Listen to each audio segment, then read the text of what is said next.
سيدنا رسول الله محمد بن عبد الله وعلى آله وصحبه ومن والاه وبعد. باب مناقب عبد الله بن السلام رضي الله عنه. Manaqib Abdullah ibn Salam. Manaqib adalah menceritakan sifat-sifat baik seseorang.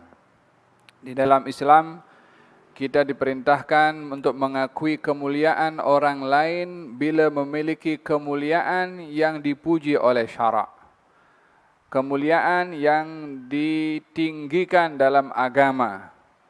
Bukan kemuliaan disebabkan oleh kerana hal-hal yang hina di mata agama. Hal-hal yang menjadikan seorang mulia dan itu perlu untuk kita sanjung kemuliaan seseorang yang dibenarkan dalam agama. Bila seseorang itu ahli ibadah, orang itu berilmu, orang itu berakhlak. Ilmu, ibadah, akhlak, hal-hal yang terpuji dalam agama. Maka bila orang berilmu, orang berakhlak, orang banyak beribadah, perlulah untuk kita memuliakannya, memujinya, kerana hal-hal yang terpuji ada kepada dirinya. Tetapi kita tidak boleh menyanjung orang lain dengan sebab-sebab yang hina di mata agama. Seperti orang yang berbangga dengan hartanya, karena ini tidak diperintahkan, bahkan tidak digalakkan atau dicela di dalam agama. Seperti Allah Subhanahu wa taala mencela Qarun dalam Al-Quran karena sombong dengan hartanya, la tafrah innallaha la yuhibbul farihin. Kamu jangan gembira, jangan seronok dengan kamu punya harta. Karena Allah tak suka kepada orang-orang yang seronok dengan hartanya. Maka kegembiraan dengan maka orang itu dipuji karena sifat-sifat yang mulia itu digalakkan. Tapi memuji orang dengan hal-hal yang hina di mata agama maka tidak digalakkan. Oleh sebab yang demikian, kita diperintahkan inzalun nas manazilahum, tempatkan orang tepat pada tempatnya, termasuk memuliakan orang lain. Dalam hal ini menceritakan tentang manaqib, sifat-sifat mulia para sahabat adalah bertujuan salah satunya, bertujuan menempatkan orang tepat pada tempatnya dan juga mengambil hikmah daripada kemuliaan yang ada pada orang itu untuk diteladani oleh kita. Karena kisah orang-orang saleh ini jundun min junudillah. Bahagian daripada tentera-tenteranya Allah itu kisah orang-orang saleh. Untuk kita ambil ibrah daripada kisah mereka. Laqad kana fi qasasihim ibratun li ulil albab. Sesungguhnya terdapat pada kisah-kisah mereka, para anbiya, para rasul, para awliya, ada ibrah bagi orang yang berakal. Maka di sini diceritakan tentang seorang sahabat Nabi bernama Abdullah ibn Salam. Abdullah ibn Salam seorang Yahudi. Kembali kepada menempatkan orang pada tempatnya dengan kemuliaan yang ada pada sifat-sifat baiknya, hatta orang itu bukan Islam. Kalau dia memiliki sifat yang baik, akhlak yang baik, maka kita perlu untuk mengakui dan juga menghargai orang tersebut karena akhlaknya, hatta dia bukan Islam.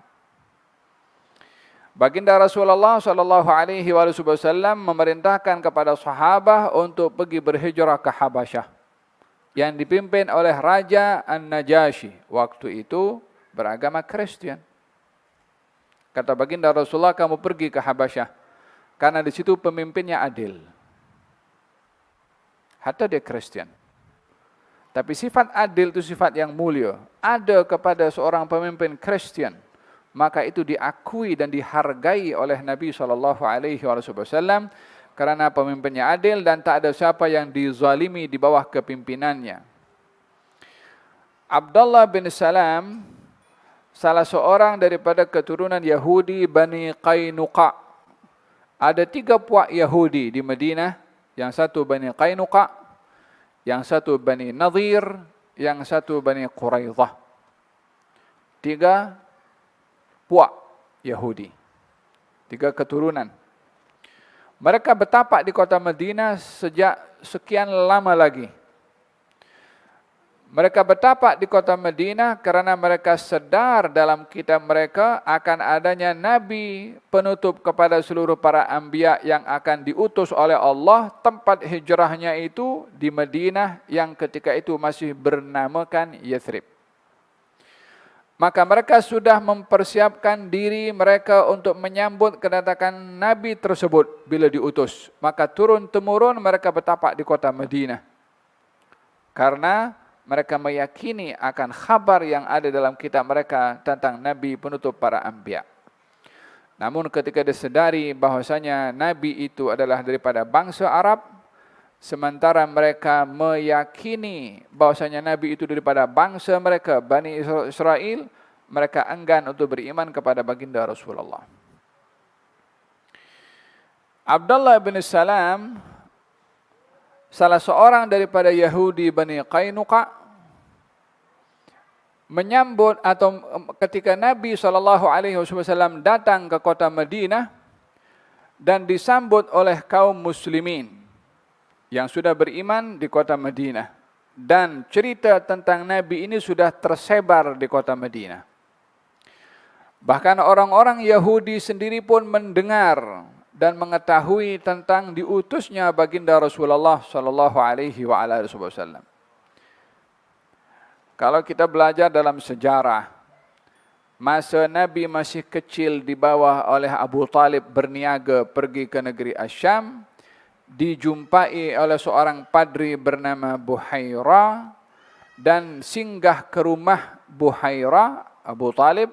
Nabi masih kecil waktu itu, maka Buhaira memandang kepada wajah baginda Rasulullah, bertanya kepada Abu Talib, "Anak ini siapa ayahnya?"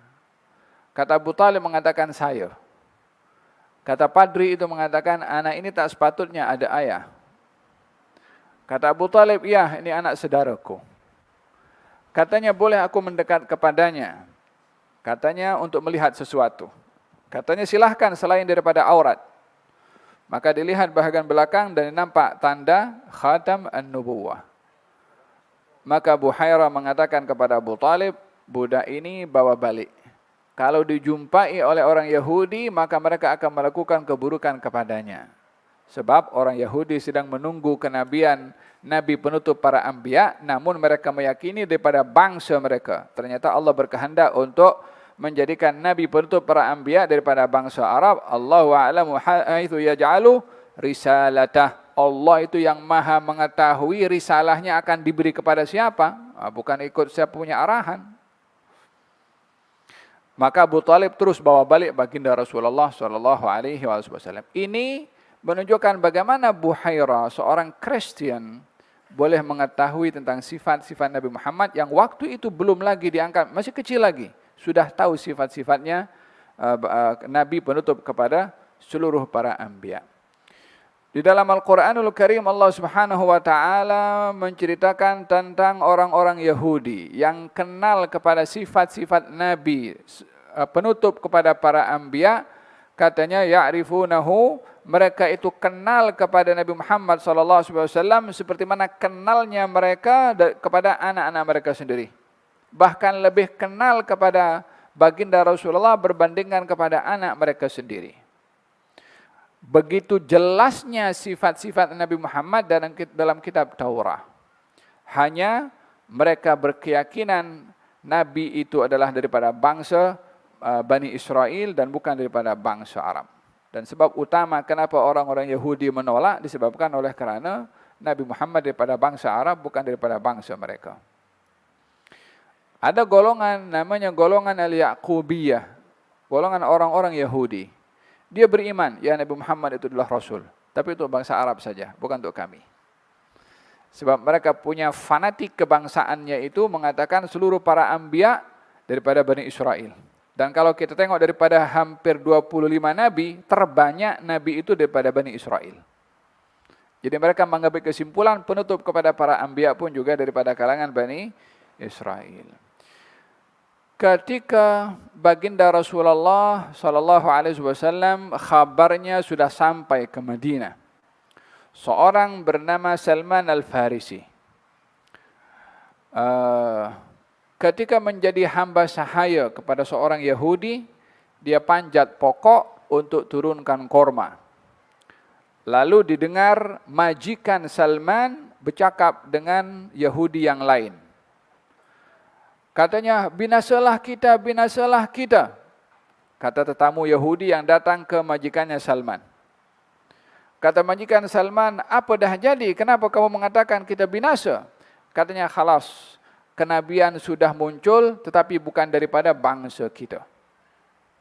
Kata tetamu Yahudi yang datang ke rumahnya majikannya Salman. Salman yang sedang panjat pokok dengar perbualan mereka dan turun. Karena Salman memang sedang menunggu kedatangan seorang yang diketahui oleh Salman dia adalah seorang nabi. Tanpa menyadari statusnya sebagai hamba sahaya waktu itu, yang tak sepatutnya campur tangan perbualan majikannya, tapi karena rasa ingin tahu, Salman itu bercakap tanpa sedar statusnya sebagai hamba sahaya. Apa kamu cakap? Katanya begitu. Ditampar oleh majikannya disebabkan oleh karena campur tangan dalam pembicaraan antara majikan dengan tetamunya sementara dia berkelas sebagai hamba sahaya. Tapi Salman sudah dengar informasi itu. Akhirnya Salman itu pergi jumpa dengan Nabi dan tengoklah tanda-tanda kenabian. Ringkas cerita, Salman beriman kepada baginda Rasulullah. Intinya, apa yang berlaku perbualan antara Yahudi dengan Yahudi tentang Nabi Muhammad sudah ada. Mereka tahu tentang kenabian baginda Rasulullah SAW. Cuma sebagaimana saya katakan, mereka meyakini kalau Nabi itu adalah daripada bangsa Yahudi, bukan daripada bangsa Arab. Abdullah ibn Salam yang mendengar tentang Nabi Muhammad dan sifat-sifatnya saat Nabi datang ke kota Madinah berhijrah, disambut oleh kaum muslimin, Abdullah bin Salam pun juga datang untuk menyambut. Abdullah bin Salam nama sebenarnya adalah Hasin ibn Salam. Saat melihat kepada baginda Rasulullah dikerumuni ramai sahabat waktu itu, maka Abdullah bin Salam masuk juga di dalam, yakni dalam kerumunan itu untuk melihat Rasulullah. Katanya, saat mata aku menatap wajahnya, aku dah yakin kalau wajah ini bukan wajah seorang pendusta.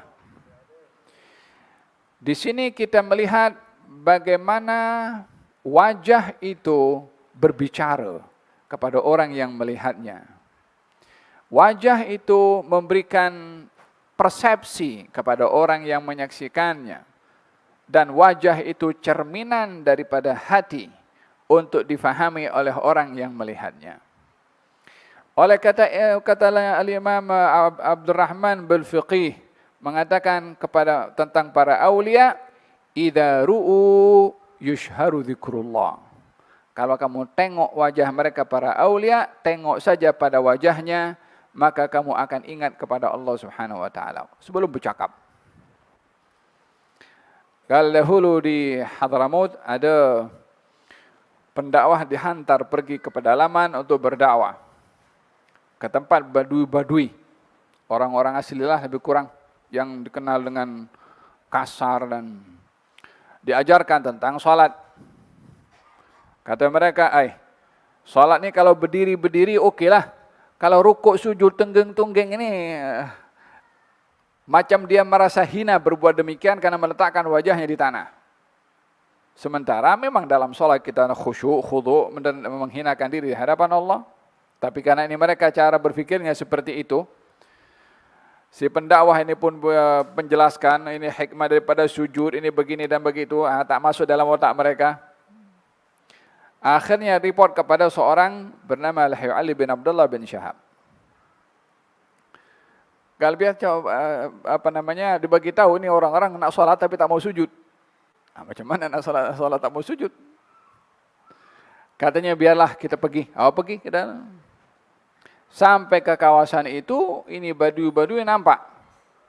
Katanya ini orang kalau solat sujud tidaknya, tungging-tungging itu atau tidak dengan bahasa mereka lah. Katanya, ya, dia buat yang sama. Okeylah, kita ikut dia. Belum cakap. Idza ru'u yushharu zikrullah. Kalau tengok wajahnya akan ingat kepada Allah Subhanahu wa taala. simahum fi wujuhihim min atharis sujud. Tanda mereka punya pengabdian, khudu, rendah, hina di hadapan Allah, dinampak pada wajahnya. Utlubul ma'rufa inda hisanil wujuh, kata baginda Rasulullah. Mintalah kamu pertolongan kepada orang yang wajahnya itu indah. Indah pada wajah bukan karena putih atau karena sebab yang lain. Bukan karena putih atau hitam atau berkulit apa. Tidak. Tapi tengok wajah itu ada kesan daripada tunduknya hati orang itu di hadapan Allah Subhanahu wa taala sehingga dinampak pada wajahnya. Walihada kata baginda Rasulullah sallallahu alaihi wasallam ketika ditanya, "Ya Rasulullah, ayyu julasauna khair?" Wahai Rasulullah, dengan siapa patut kita ini duduk untuk berkawan? Katanya, "Man dzakkarakum billah ru'yatuh." Kalau kamu tengok pada mukanya, kamu ingat pada Allah. Dengan itu engkau berteman dengan dia. Di setiap zaman mesti ada. Hanya bezanya ada kalanya nampak, ada kalanya tidak nampak. Bergantung kepada cara kita punya memandang. Qad tunkirul ainu dhaw'a syamsi min ramadin wa tunkirul famu ta'mal ma'i min saqami. Qad tunkirul ainu dhaw'a syamsi min ramadin. Ada kalanya mata ini menafikan adanya matahari. Tengah hari buta, tengah hari mata kata tak nampak matahari. Lah, sinaran ini daripada mana semua? Apa masalahnya? Matanya sakit. Wa tunkirul famu ta'mal ma'i min saqami. Mulut ini kalau dalam keadaan sakit, makanan sesedap apapun rasanya pahit.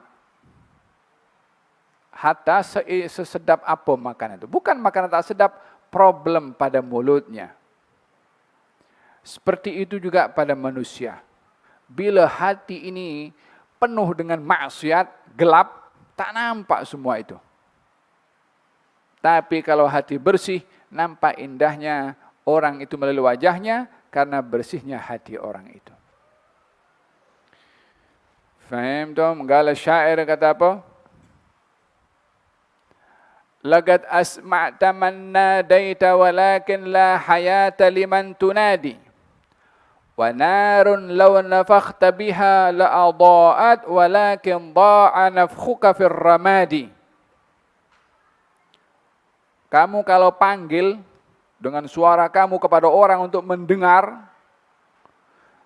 tapi kalau orang yang kamu panggil itu tak punya nyawa, macam mana nak mendengar? Sekuat apapun juga panggilan itu tak akan dengar, orang mati. Kalau api itu menyala ditiup, maka api itu akan menerangi persekitaran. Tapi kalau apinya tak ada, yang ada habuknya api. Ditiup macam mana pun tak akan ada yang menyala. Gambaran bagaimana seseorang kalau hatinya tertutup untuk mendengar dan melihat.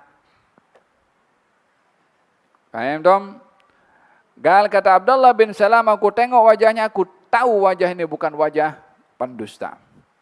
Pertama disampaikan oleh Nabi saat sampai ke kota Madinah, ayuhan nas, afsyus salam, wa at'imut ta'am, wasilul arham, wa sallu bil lail wan nas niyam, tadkhulul jannata bisalam. Wahai manusia, sebarkan salam. Beri makan pada orang. Sambung tali silaturahim. Salat malam di waktu orang tidur. Maka kamu akan masuk surga dengan selamat. Ini perlu dicatat dengan tinta merah. Tinta emas. Sampai ke Madinah, pertama disampaikan oleh Nabi, sebarkan salam. Bukan perang. Bukan angkat pedang. Bukan bantai orang. Sebarkan salam. Sambung tali silaturahim. Beri makan pada orang. Dan solatlah malam di waktu orang tidur. Maka kamu akan masuk surga dengan selamat. Didekati oleh Abdullah ibn Salam. Katanya, saya akan bertanya kepada kamu 3 soalan. yang kalau kamu jawab memang betullah kamu itu nabi.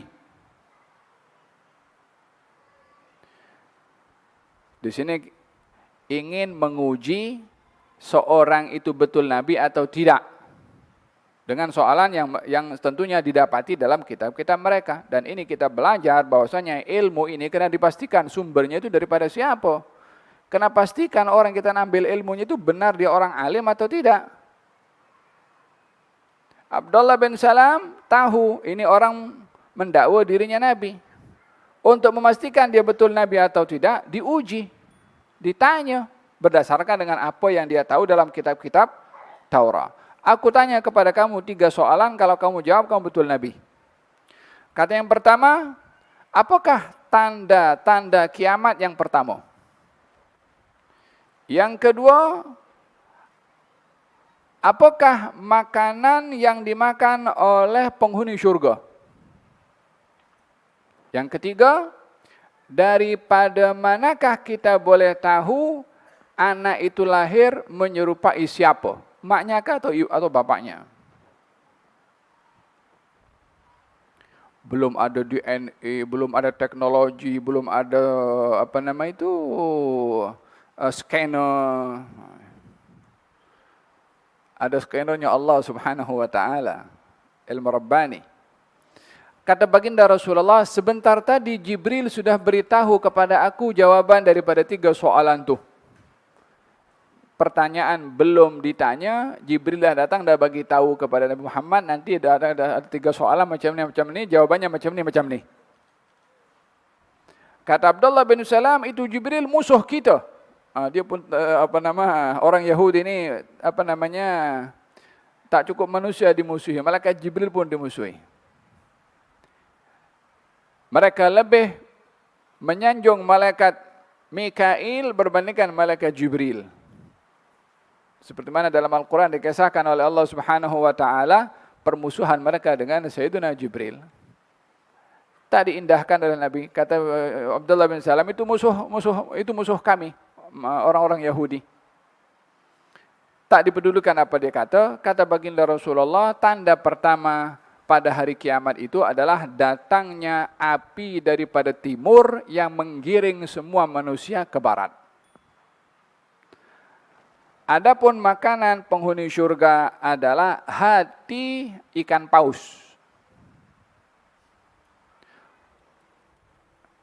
Ini bukan bermakna ikan paus di sini bawa ke atas, itu bukan ya.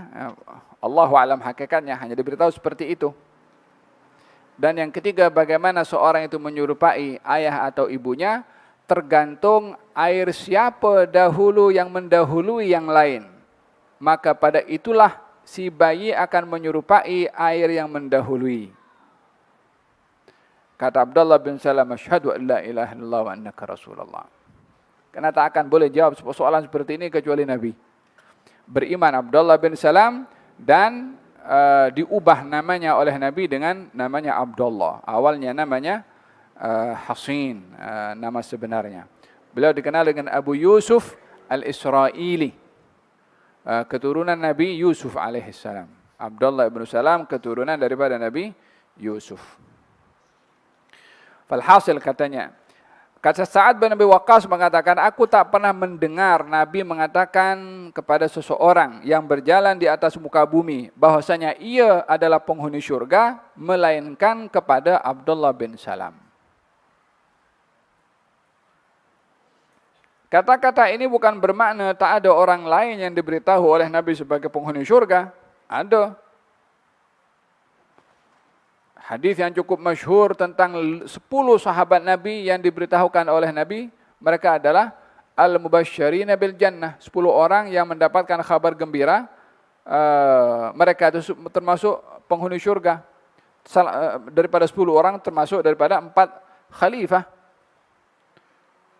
Jadi bagaimana kemudian baginda Rasulullah ketika pergi Isra Mi'raj mendengar suara langkah kaki Bilal di syurga? Bermakna Nabi dengan memberitahukan kisahnya, pendengarannya dengan langkah kaki Bilal di syurga, bermakna Bilal termasuk penghuni syurga. Lalu hadis ini mengatakan, aku tak pernah dengar Nabi mengatakan kepada seseorang yang ada di atas muka bumi saat ini, dia penghuni syurga kecuali Abdullah bin Salam. Maknanya tak ada yang lain ke dapat kabar gembira sebagai penghuni syurga? Ada. Hanya pengetahuan daripada Sa'ad bin Abi Waqqas adalah tentang Abdullah bin Salam. Di sini kita belajar bahwa apa yang kita tahu itu bukan menjadi pembatas kepada yang kita tak tahu tak wujud. Apa sebabnya tak wujud? Sebab kita tak tahu. Mula bila ketidaktahuan kita itu menjadi ukuran, sesuatu itu tidak ada karena kita tak tahu. Ya kalau Anda tak tahu, jangan salahkan benda yang Anda tak tahu itu, salahkan diri sendiri kenapa tak tahu. Jadi yang tidak diketahui bukan berarti tidak wujud. Ya. Walihada kata al-Imam al-Mutanabbi, "Idza 'alimta syai'an faqad ghaba 'anka asya'u." Kalau kamu tahu satu benda, lagi banyak benda yang kamu tak tahu. Yang menjadi masalah kepada seseorang adalah bila dia merasa tahu segala-galanya dengan keterbatasan ilmu yang ada pada dirinya. Walaupun dia banyak baca, walaupun dia doktor, walaupun dia profesor, tapi untuk membatasi ilmu kepada pengetahuannya sahaja, itu membatasi sesuatu yang tidak terbatas. Dan pernah ditegur oleh Allah kepada Nabi Musa alaihissalam ketika Nabi Musa ditanya oleh Bani Israel, "Wahai Musa, ada tidak orang yang lebih alim daripada engkau?" Kata Nabi Musa, tidak ada. Saat Nabi Musa mengatakan tidak ada, ditegur oleh Allah, ada. Itu Nabi Khidir. Sampai Nabi Musa akhirnya pun belajar kepada Nabi Khidir, pergi cari itu Nabi Khidir. Hal yang berlaku kepada Nabi Musa sehingga jumpa dengan Nabi Khidir semata-mata untuk mengingatkan, menegur supaya tak ada sesiapa orang yang membatasi ilmunya kepada dirinya sendiri. Faham dong? Hada berkenaan dengan apa yang kita boleh fahami daripada kata-kata Sa'ad bin Abi Waqqas, aku tak pernah melihat. Bermakna tahap yang diketahui oleh Sa'ad bin Abi Waqqas daripada sabda Nabi tentang seseorang yang berjalan di atas muka bumi ini yang diberitahukan kalau dia penghuni syurga adalah Abdullah bin Salam. Selain daripada Abdullah bin Salam, tidak diketahui oleh Sa'ad bin Abi Waqqas, tapi diketahui oleh orang lain. Faham dong? Atau Sa'ad bin Abi Waqqas ingin menceritakan yang saya dengar langsung daripada Rasulullah. Sa'ad bin Abi Waqqas tahu yang lain dapat kabar gembira sebagai penghuni syurga, tapi tak dengar langsung daripada Nabi. Itu boleh jadi juga. Karena dalam hal ini ingin memberitahukan kesaksiannya atas pendengarannya daripada Nabi tentang seorang yang diberitahukan sebagai penghuni syurga, yang dia dengar langsung daripada Rasulullah adalah Abdullah ibn Salam.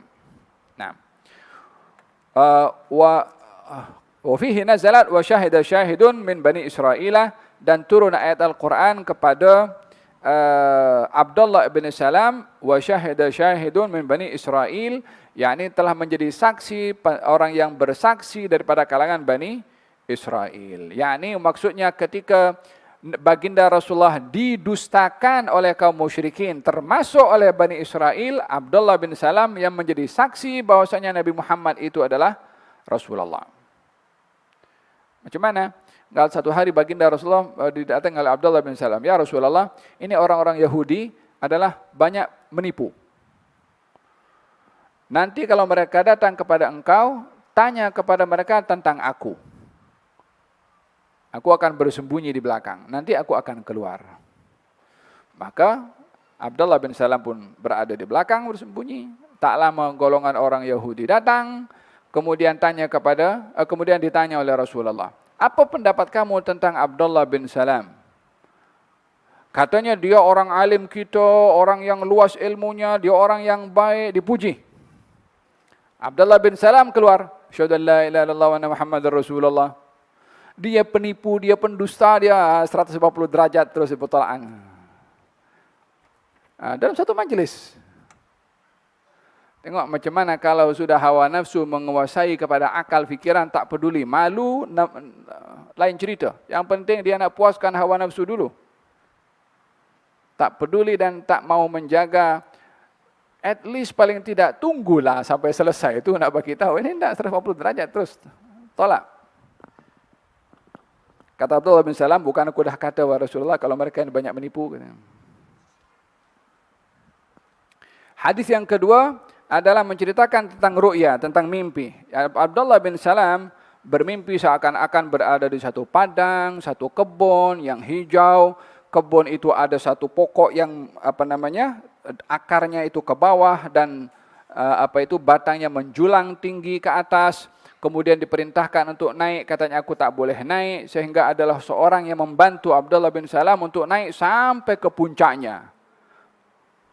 Diceritakan itu kepada baginda Rasulullah dan Nabi mengatakan bahwasanya pokok itu adalah Islam, padang atau kebun itu adalah Islam, pokok itu adalah tiang-tiang agama Islam, dan pegangan yang kamu pegang di atas itu adalah pegangan keimanan. Dan kamu akan mati dalam keadaan iman. Jadi hadis ini berbicara tentang mimpi dan takwil mimpi. Di dalam syariat, mimpi ini terbagi kepada 3. Yang pertama, mimpi yang baik. Itu daripada Allah. Baginda bersabda, setelah terputus kenabian, wahyu, yang ada itu al-mubasyirat.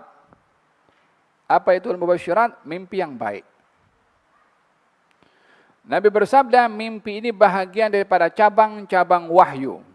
Wahyu terputus dengan ketiadaan Nabi. Tapi yang ada adalah mimpi yang baik yang merupakan cabang kepada wahyu. Ini diberikan oleh Allah Subhanahu wa taala kepada sesiapa yang dikehendaki.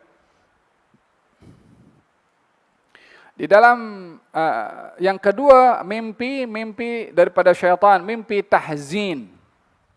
Tahzin, mimpi daripada syaitan. Mimpi yang menakutkan, mimpi yang menyusahkan, mimpi yang menyedihkan.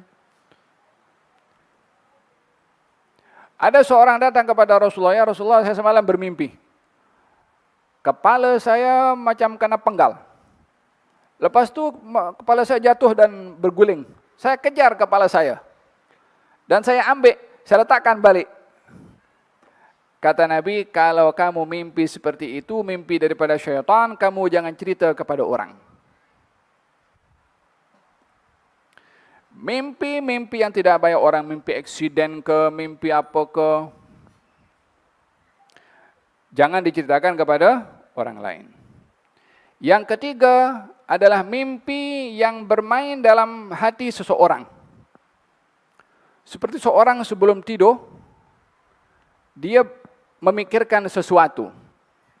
Kalau dia sedang pikir esok itu akan interview, dia mimpi interview malam itu.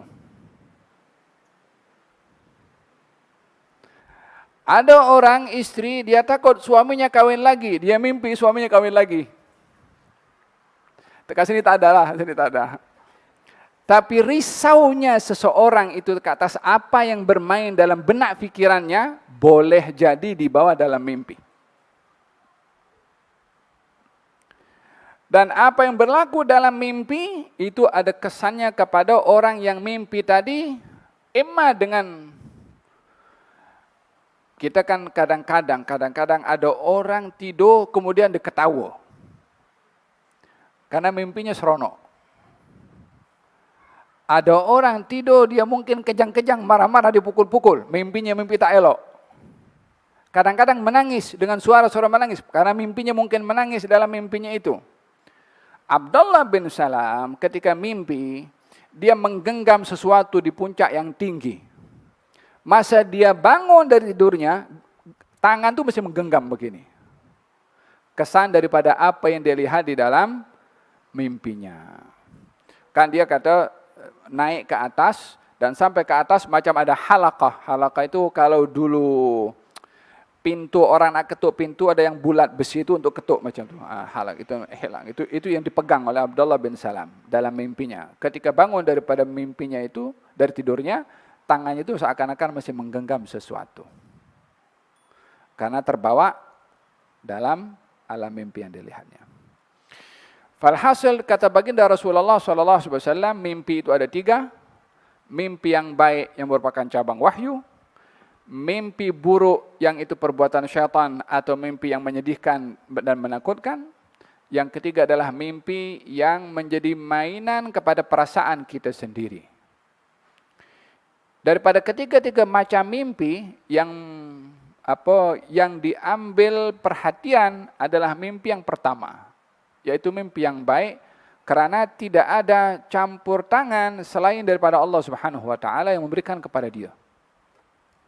Allah yang bagi kepada dia untuk melihat, karena orang bermimpi tak boleh untuk dimain-mainkan oleh diri sendiri, kecuali sebagaimana saya kata tadi, kalau dia tidur itu dalam keadaan sedih kata sesuatu, akan dibawa kesedihan itu dalam mimpinya karena pengaruh daripada perbuatannya. Mimpi yang baik, rahmat dari Allah dan kebaikan akan diberi. Mimpi yang baik perlu untuk diceritakan dengan syarat tidak riak ketika menceritakan. Mimpi yang baik hendaklah diceritakan oleh orang yang amanah untuk mendengar cerita mimpi. Mimpi yang baik bukan didedahkan dekat Facebook atau publik untuk cerita tentang mimpinya, karena itu akan mengundang reaksi bukan positif, mungkin negatif daripada orang. Oleh sebab itu menceritakan mimpi kepada orang yang mu'taman, orang yang dipercaya, orang yang thiqah, dan bukan kepada sembarang orang. Apa tujuannya menceritakan mimpi? Untuk mendapatkan takwil, untuk mendapatkan doa, seperti mana kita diajarkan, kalau orang bercerita mimpi yang baik, kita doakan kepada dia, khairan tara khairan yakun. Mimpi baik kamu nampak, perkara baik akan kamu dapat. Dengan catatan, tidak riak ketika menceritakan tentang mimpi tersebut. Mengenai pentingnya mimpi ini menjadi satu anjuran di dalam syariat, dalam adab dan akhlak Nabi SAW untuk mendengar mimpi daripada orang. Kadang-kadang baginda Rasulullah selesai salat subuh menoleh ke belakang, ada tidak di antara kamu yang bermimpi semalam? Untuk didengar mimpinya. Kalau ada orang yang menceritakan tentang mimpi, orang-orang yang tahu tentang takwil mimpi minta izin kepada Rasulullah, ya Rasulullah, boleh saya takwilkan mimpi itu? Seperti ada seorang datang menceritakan mimpinya, kata Sayyidina Abu Bakar, ya Rasulullah, boleh saya takwilkan mimpi itu? Di sini ingin berkongsi ilmu melalui takwil mimpi. Takwil mimpi ini ilmu. Dan bukan sembarang ilmu, dia ada sedikit bercampur dengan hal-hal yang gaib. Karena menceritakan sesuatu bersifat isyarat daripada kejadian yang dilihat dalam mimpi. Macam ada orang datang kepada Ibn Sirin, katanya saya bermimpi. Mimpi apa? Mimpi azan. Kamu akan pergi ke haji. Orang lain bermimpi. Mimpi apa? Mimpi azan. Kamu akan jadi pencuri. Jadi ada kalanya mimpi itu sama, tapi takwilnya beza. Oleh sebab itu, tidak mudah seseorang untuk mentakwil mimpi, karena takwil ini ada ilmunya tersendiri. Jadi tak sembarang orang untuk mentakwilkan mimpi tersebut. Hal ini Abdullah bin Salam bermimpi dan ceritakan mimpi itu kepada baginda Rasulullah, dan lalu Nabi mentakwilkan mimpi. Kita dalam Al-Quran ada banyak mimpi yang ditakwilkan kan. Mimpinya Nabi Yusuf, mimpinya raja di zaman Nabi Yusuf, mimpinya Nabi Ibrahim dengan takwilnya. Kalau mimpi tak ada makna, maka tidaklah ada perlunya Al-Quran bercerita tentang mimpi dan takwil mimpi. Jadi kita sebagai muslim dan mukmin menyikapi kepada mimpi itu tidak lihat kepada siapa yang bermimpi, tetapi kita menilai mimpi daripada sudut pandang syarak dulu. Mungkin orang akan melihat orang yang menjual, atau orang yang ingin tipu orang dengan mimpi. Mungkin ada. Atau orang yang sikit-sikit akan menceritakan mimpi. Yang ini boleh menimbulkan kadang-kadang reaksi yang negatif daripada orang lain. Mungkin ada orang gunakan mimpinya untuk dusta. Mungkin ada orang guna mimpinya untuk menyelamatkan daripada masalah. Mungkin ada orang guna mimpi untuk tipu kepada orang lain. Hal ini mungkin saja berlaku. Tapi bukanlah hak kita untuk kita mempersoal dan juga memperlekehkan atau menganggap hina pada mimpi karena perbuatan orang-orang yang tipu menggunakan mimpi. Kita tidak mungkin, kalau pepatah Melayu apa kata, jangan karena nyamuk kita bakar kelambu. Bila ada, kita dalam ilmu hadis, itu ada pendusta-pendusta dalam hadis. Takkanlah 1-2 orang berdusta, kita buang itu hadis. Kita di dalam ilmu tafsir ada orang-orang yang dia mengikut hawa nafsu atau tergelincir dalam menafsirkan dengan tafsiran yang salah. Tak boleh kita tolak itu mentafsir karena sebagian orang itu salah dalam menafsirkan. Kita tak boleh untuk mengukur 1-2 dokter gagal dalam operation. Kita hentam kromo habis, dokter tak boleh pakai semua. Tak mungkin itu pun akan berlaku juga. Sama juga. Bila berlaku seseorang itu tipu, dusta menggunakan mimpi, maka jangan sekali-kali memperlekehkan mimpi. Anda tidak dituntut wajib percaya mimpi orang, tapi Anda tak punya hak mendustakan mimpi orang. Tempatkan mimpi pada tempatnya daripada sudut pandang syarak, tapi individu yang menceritakan mimpi, adakah wajib Anda percaya? Tidak wajib. Tapi Anda tak punya hak untuk mendustakan. Faham tom? Kalau kata baginda Rasulullah sallallahu alaihi wasallam, orang yang paling benar pada mimpinya adalah orang yang paling jujur dalam perkataannya.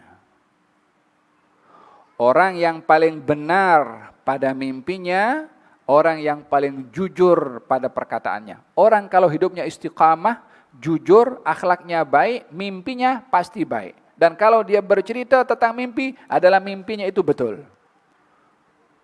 Kalau dia jujur, takkan dia akan berdusta dengan mimpi. Tapi tetap juga, adakah kita wajib percaya? Tidak. Pada masa yang sama, kita tak punya hak untuk mendustakan. Paham tu?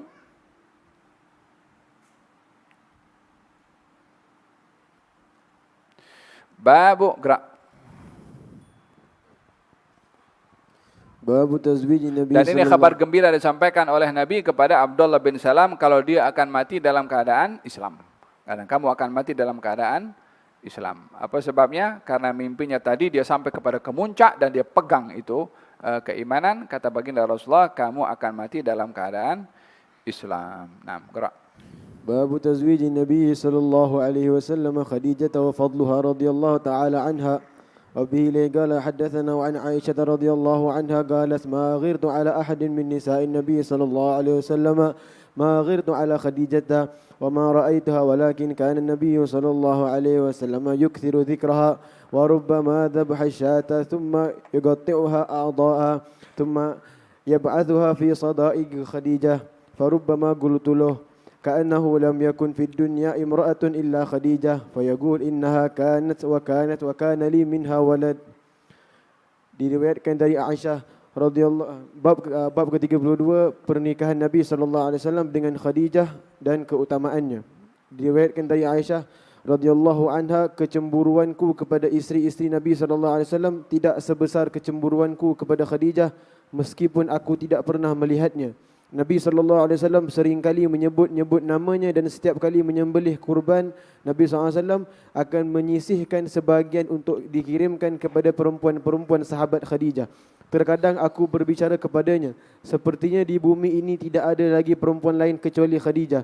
Nabi sallallahu alaihi wasallam bersabda, demikian banyak kelebihan Khadijah dan darinya aku memperolehi anak-anak. Gerak.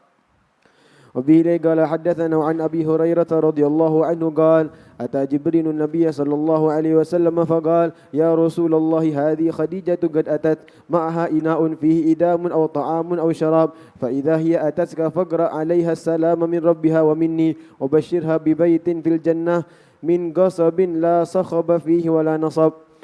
Diriwayatkan dari Abu Hurairah radhiyallahu anhu, Jibril mengunjungi Nabi sallallahu alaihi wasallam dan berkata, "Ya Rasulullah, ini Khadijah membuatkan untukmu sup daging atau sejumlah makanan atau minuman. Apabila engkau berjumpa dengannya, berilah ia salam dengan nama Tuhannya dan dengan namaku. Dan berilah ia kabar baik bahawa untuknya telah dibuatkan sebuah istana yang terbuat dari qasab di syurga. Di dalamnya tiada kebisingan atau kekerasan apapun." Gerak. وعن عائشة رضي الله عنها قالت استأذنت هالة بنت خويلد أخت خديجة على رسول الله صلى الله عليه وسلم فعرف استئذان خديجة فارتاع لذلك فقال اللهم هالة قالت فقلت ما تذكر من عجوز من عجائز قريش حمراء الشدقين هلكت في الدهر قد أندلك الله خيرا منها. Diriwayatkan dari Aisyah radhiyallahu anha, suatu ketika Halah binti Khuwailid, saudara perempuan Khadijah, meminta izin kepada Nabi sallallahu alaihi wasallam agar diperbolehkan masuk ke dalam rumah. Mendengar suaranya, Nabi sallallahu alaihi wasallam teringat bagaimana Khadijah biasa meminta izin dan hal itu menimbulkan kesedihannya.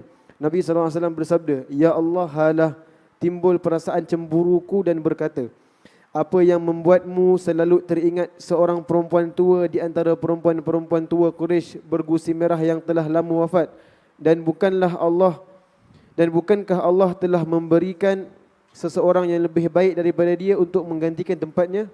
Nah, ada bab mengenai pernikahan baginda Rasulullah sallallahu alaihi wasallam dengan Siti Khadijah radhiyallahu anha wa ardhaha. Siti Khadijah menikah dengan baginda Rasulullah di usia 40 tahun dan baginda waktu itu berusia 25 tahun. Beliau satu-satunya istri Nabi yang mendapati Nabi sebelum menjadi Nabi dan setelah menjadi Nabi. Sementara istri-istri yang lainnya sudah mendapati Nabi menjadi Nabi. Yang melalui pengalaman keberadaan bersama dengan baginda Rasulullah di saat bujang.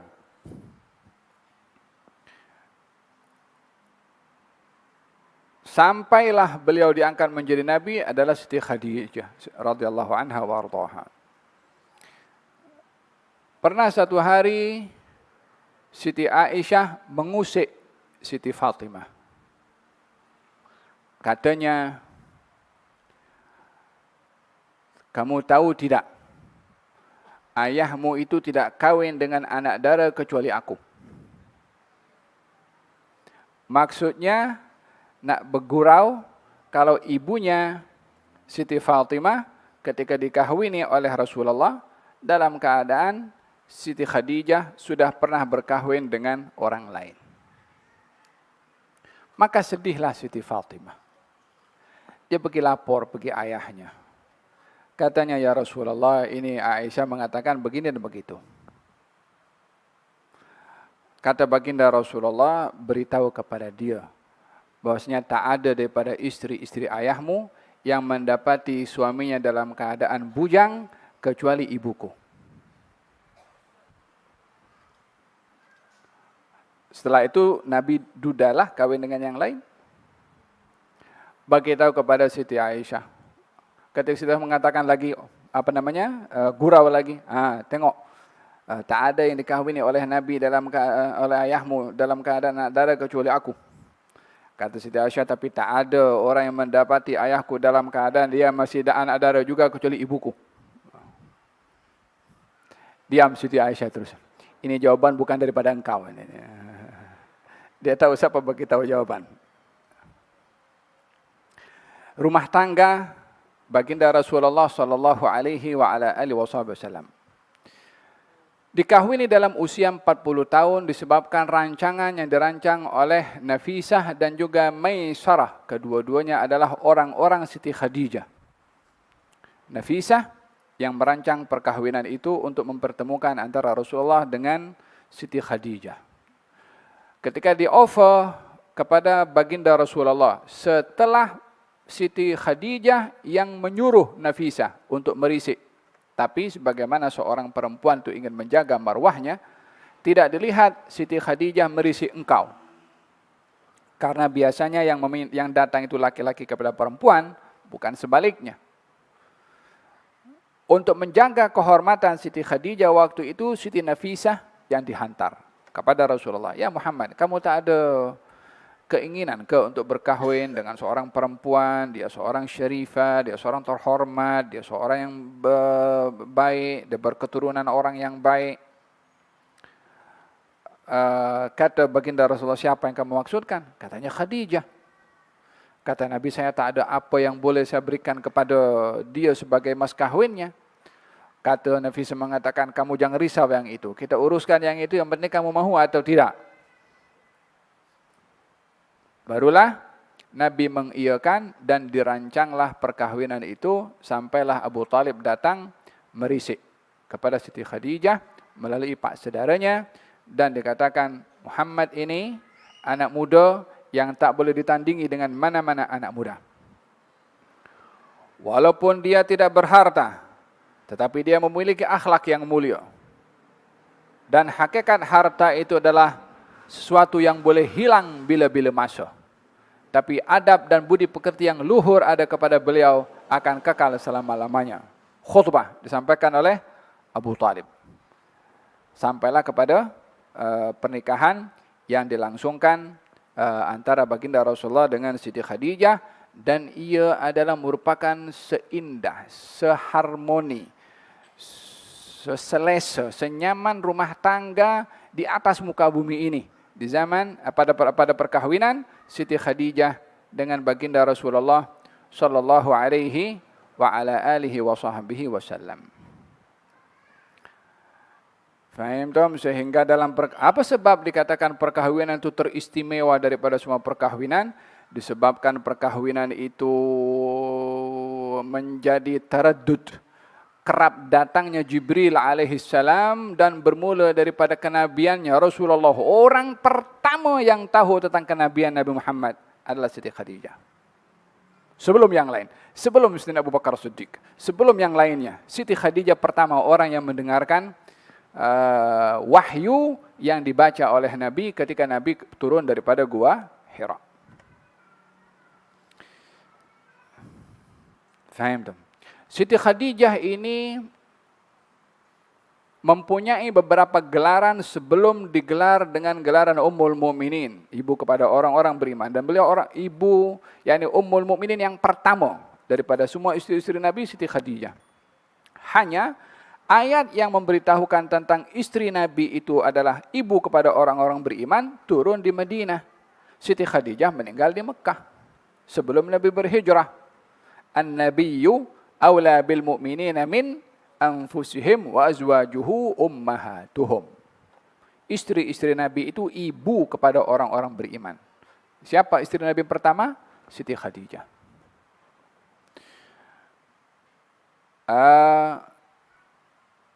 Diceritakan bahwasanya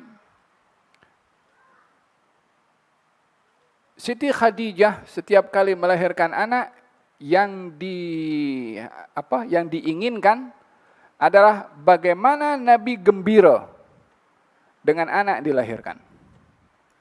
Oleh karena kebiasaan orang-orang Arab waktu itu merasa bangga bila anak laki-laki, Siti Khadijah ini melahirkan anak yang pertama perempuan. Kemudian lahir anak berikutnya laki-laki, meninggal. Lahir anak yang kedua laki-laki, meninggal. Qasim dengan Abdullah. Lahir berikutnya Ruqayyah, perempuan. Lahir berikutnya Ummu Kalthum, perempuan. Lahir berikutnya Fatimah, perempuan. Sehingga kata Siti Khadijah macam segan nak beritahu kepada Rasulullah kalau bayi yang dilahirkan itu perempuan.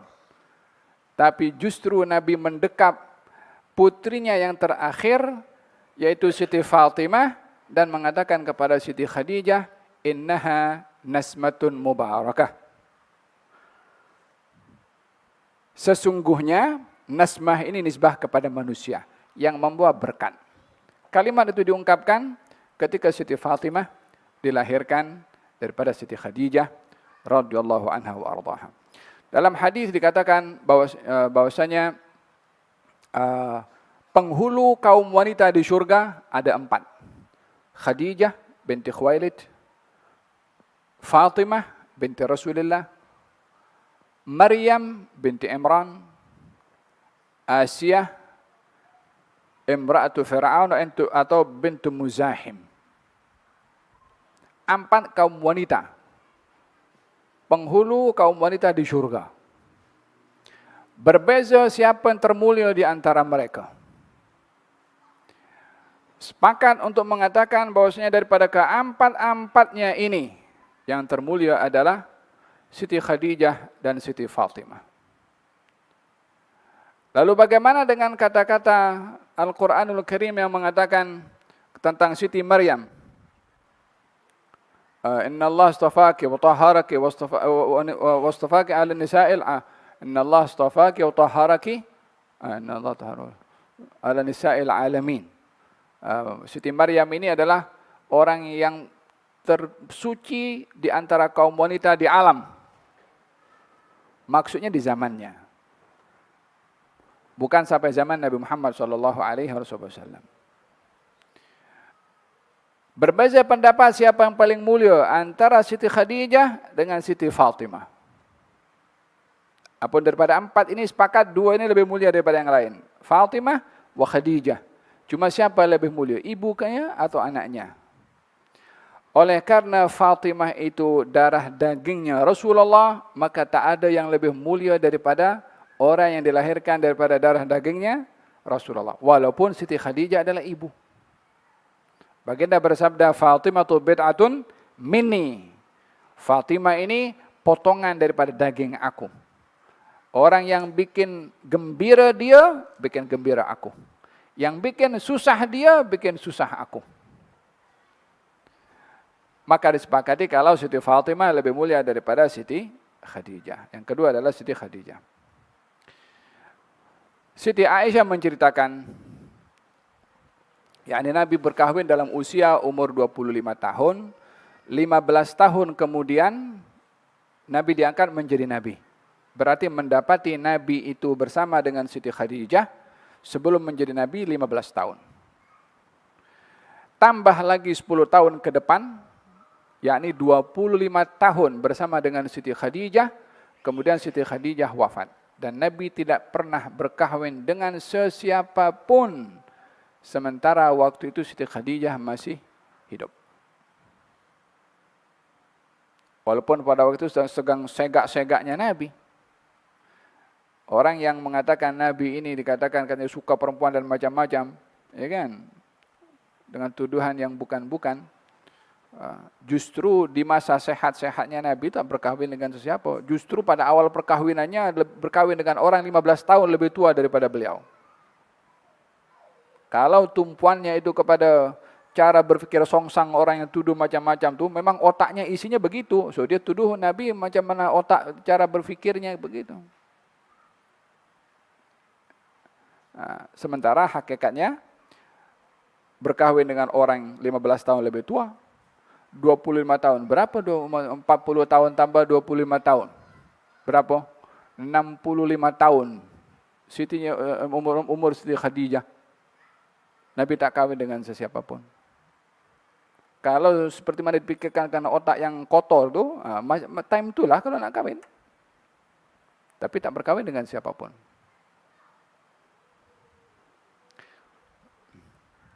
Tapi ini bukan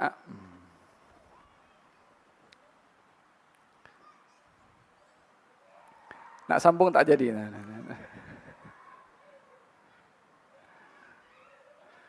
Falhasil, sampai wafatnya Siti Khadijah radhiyallahu anha wa ardhaha, baginda Rasulullah SAW sentiasa mengingati tentang Siti Khadijah. Diceritakan oleh Siti Aisyah tentang kecemburuannya. Aku tak pernah cemburu dengan sesiapapun daripada istri-istri Nabi seperti mana cemburunya aku kepada Khadijah. Kecemburuan ini adalah fitrah yang ada kepada perempuan. Oleh sebab itu, tidaklah dilihat kecemburuan itu sebagai satu kesalahan atau dosa, melainkan bila melakukan pelampauan dan pelanggaran dalam syarak. Barulah cemburu itu akan menjadi dosa. Tapi kalau kecemburuan itu tidak sampai kepada pelanggaran kepada syarak, maka kecemburuan itu adalah kecemburuan yang dinilai sebagai sifat yang ada kepada perempuan. Seperti mana kecenderungan dalam kasih sayang antara orang tua kepada anak atau suami kepada istrinya yang lebih daripada satu, itu juga di luar kawalan si suami bila ada kecenderungan kepada salah seorang lebih daripada yang lain. Sebab itu bukan dibuat-buat. Karena itu adalah fitrah. Walihada Nabi bersabda, Ya Rabbi hadha qasami fima amlik, fala tuakhidni fima la amlik. Ya Allah, inilah kemampuan aku untuk mengagihkan kasih sayang aku kepada istri-istri aku. Tapi jangan engkau hukum aku ke atas sesuatu yang aku tidak mampu. Pada bagian apa tidak mampu? Kecenderungan kasih sayang cintanya beliau kepada Siti Aisyah lebih daripada yang lainnya. Ini aku tak boleh kawal.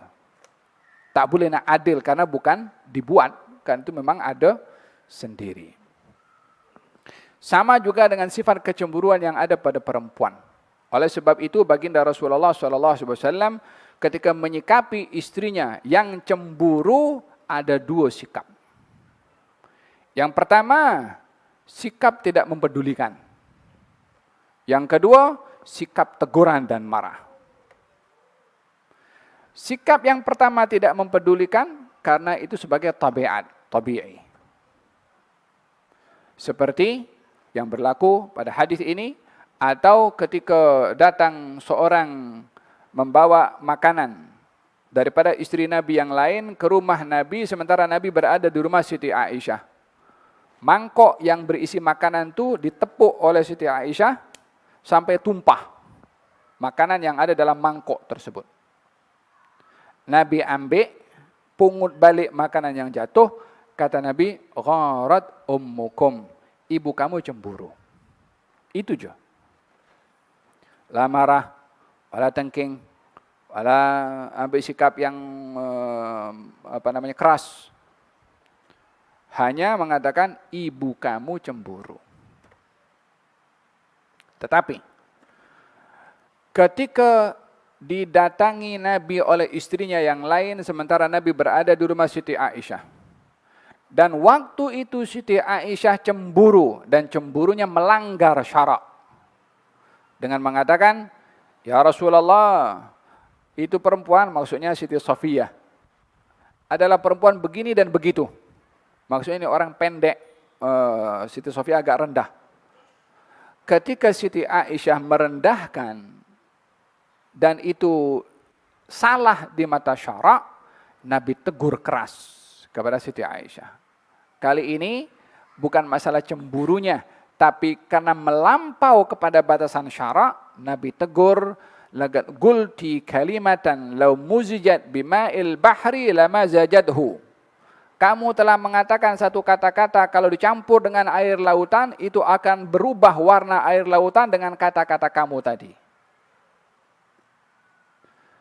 Dua sikap, dua-dua cemburu.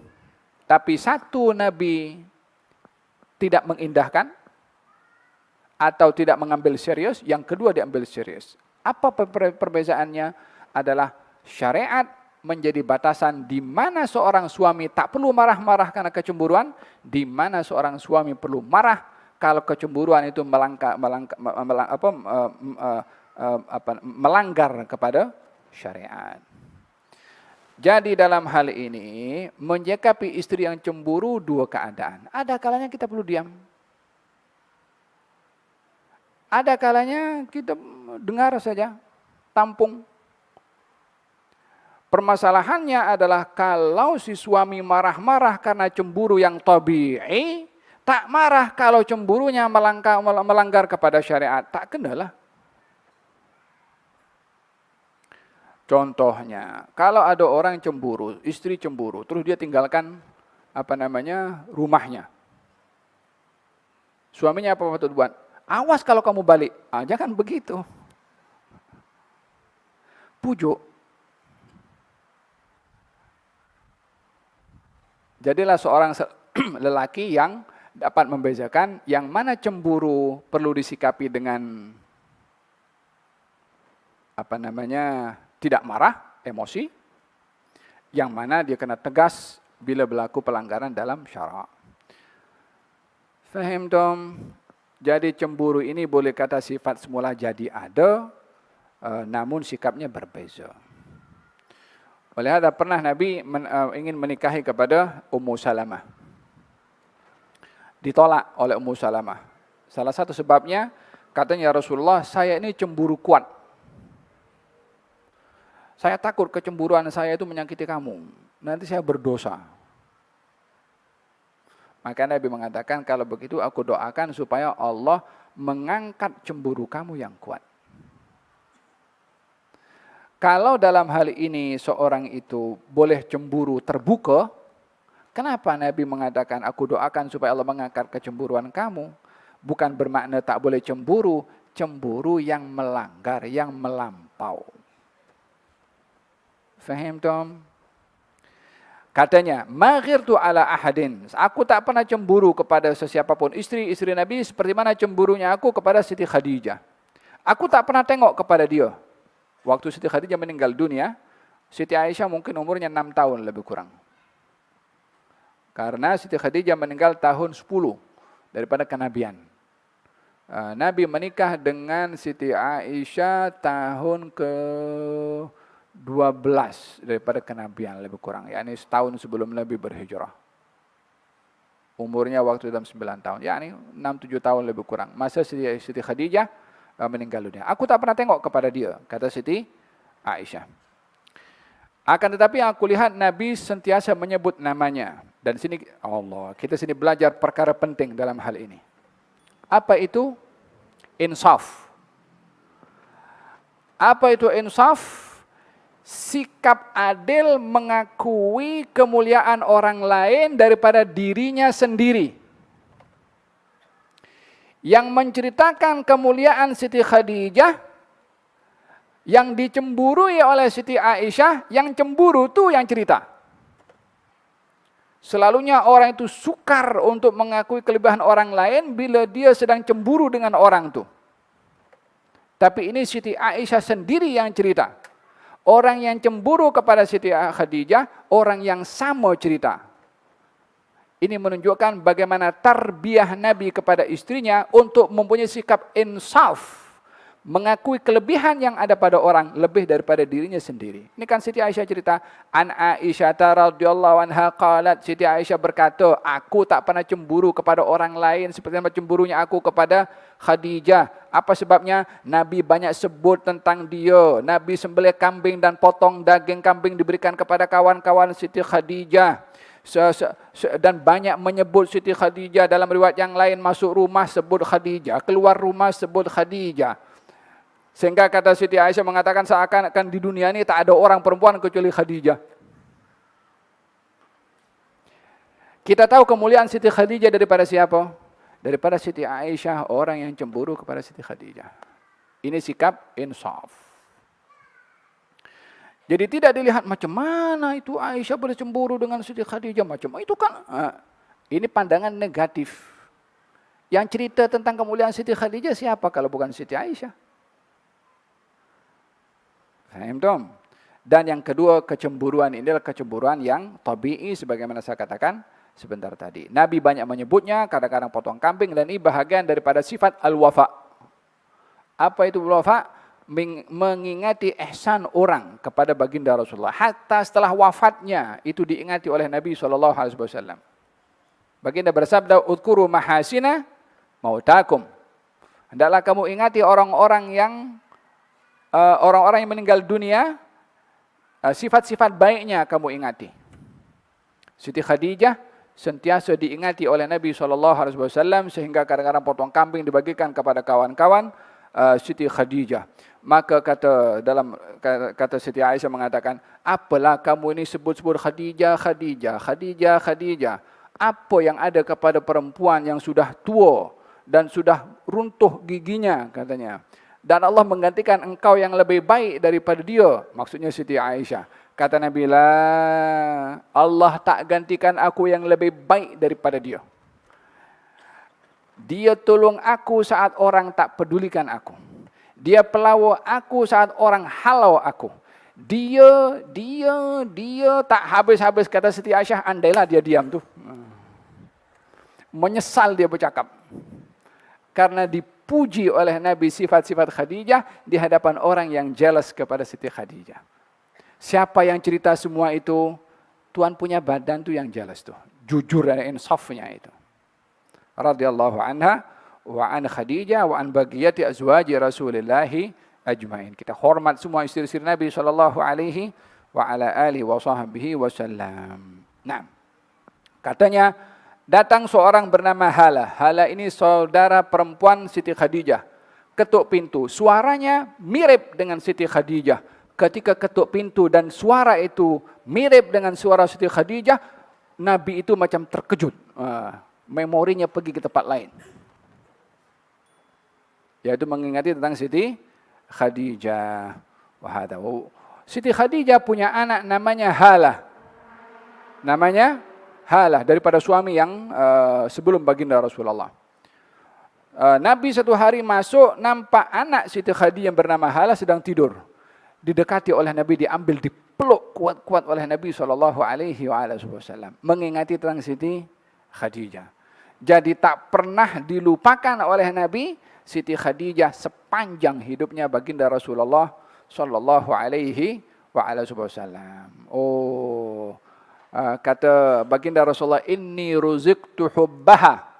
Saya ini dianugerahi oleh Allah cinta pada Khadijah. Ini mahabbah anugerah. Bukan sembarang-sembarang mahabbah. Allah kasih aku cinta pada dia. Nak buat macam mana? Allah dah kasih. Ini tasyrif, penghormatan kepada Siti Khadijah. Cintanya Nabi itu bukan sekedar cinta sebagai suami istri, tapi cinta anugerah Tuhan kasih. Penghormatan kepada Siti Khadijah. Terakhir, Abu Hurairah meriwayatkan baginda Rasulullah SAW didatangi oleh Jibril alaihissalam. Kemudian Jibril mengatakan, wahai Muhammad, ini Khadijah akan datang membawa bekas isi makanan atau minuman. Kalau datang kepada engkau, sampaikan salam daripada Tuhannya dan juga daripada aku. Sampaikan kabar gembira kepadanya, rumah yang terbuat daripada intan permata yang tidak ada bising dan tidak ada kepenatan. Siti Khadijah datang, diberitahu oleh Rasulullah, sementara Jibril masih ada di situ. Kata baginda Rasulullah, wahai Khadijah, ini Jibril datang menyampaikan kepada engkau salam daripada Allah dan juga daripadanya. Dahulu kaum muslimin bila ingin menjawab salam daripada Allah atau mengucap salam pada Allah, katanya assalamu alayka, yang mengatakan salam kepada Allah Subhanahu wa taala. Maka dilarang oleh Nabi. Tak boleh kita mengatakan salam kepada engkau ya Allah. Macam mana? Ini Tuhan. Macam seakan-akan kita mendoakan kepada Allah Subhanahu wa taala sementara kita minta kepada Allah, bukan mendoakan untuk Allah Subhanahu wa taala sementara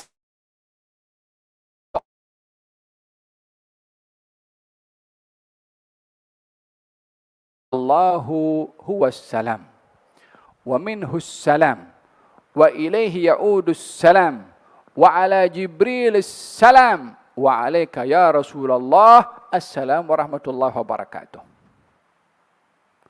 Allah itu yang maha salam. Yani Allah kirim salam kan, sampaikan, beritahu Jibril, beritahu kepada Khadijah, Allah mengucapkan salam. Kalau orang ucap salam kepada kita, fulan ucapkan salam, kadang orang sampaikan kepada kita, fulan ucapkan salam, kadang-kadang sampai salamnya disebut assalamualaikum warahmatullahi wabarakatuh. Walaupun tak perlu pun tak apalah, sudah menyampaikan salam, kita kena menjawab alaika wa alaihissalam warahmatullahi wabarakatuh. Untuk engkau dan untuk orang yang menyampaikan salam melalui engkau, salam juga untuknya dan rahmat Allah serta keberkatan. Tapi kalau Allah yang menyampaikan salam, takkan kita mengatakan waalaikumsalam warahmatullahi wabarakatuh. Dia yang maha salam. Datangnya salam daripada dia. Siti Khadijah bijaknya ketika menjawab, bukan tidak mengatakan waalaikumsalam, tapi Allahus salam wa minhus salam. Allah itu yang maha salam, segala salam datang daripada dia, segala salam kembali juga kepada dia, dan juga kepada Jibril salam daripada aku. Dan untuk engkau wahai Rasulullah, salam juga warahmatullahi wabarakatuh. Clever dalam menjawab salam. Pada bahagian Rasulullahnya, wa alaika ya Rasulullah, assalamu warahmatullahi wabarakatuh. Ditambahkan warahmatullahi wabarakatuh pada bahagian nabinya. Wa illa Jibril, la Jibril wala siapa kalau bukan Rasulullah sallallahu alaihi wa ala wasallam. Radhiyallahu anha wa ardhaha. Gal dalam riwayat yang lain, Allahus salam wa minhus salam wa ala Jibril salam wa alaika ya Rasulullah assalamu warahmatullahi wabarakatuh wa ala man sami'a salam illa syaitan, katanya. Kepada semua orang yang mendengarkan salam, aku salam juga untuk mereka kecuali syaitan, aku tak nak salam.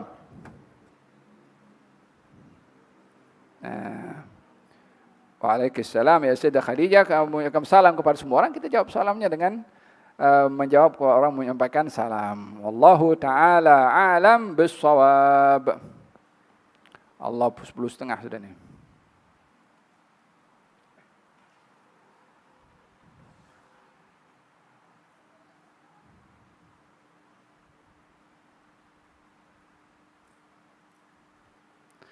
Assalamualaikum warahmatullahi wabarakatuh. Saya Abduh. Saya mengucap terima kasih karena menemui Habib Umar sepanjang minggu yang lalu. Meski saya tak hadir ke semua majlis yang diadakan. Tapi terima kasih kepada Habib Ali menjadi penerjemah. Saya perasan ada kala suara Habib Ali macam serak-serak. Saya harap Habib Ali banyakkan rehat.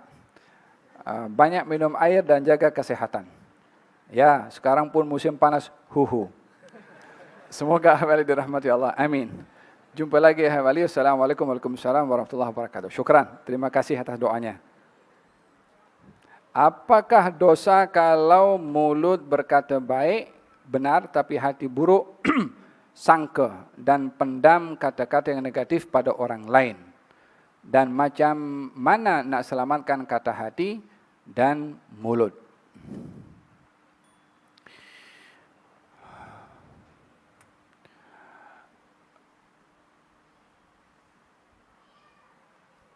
Di dalam segala keadaan, buruk sangka itu dilarang. Tetapi berhati-hati dalam segala keadaan dianjurkan. Ada perbezaan antara kita berhati-hati dengan kita berburuk sangka. Buruk sangka kita tuduh.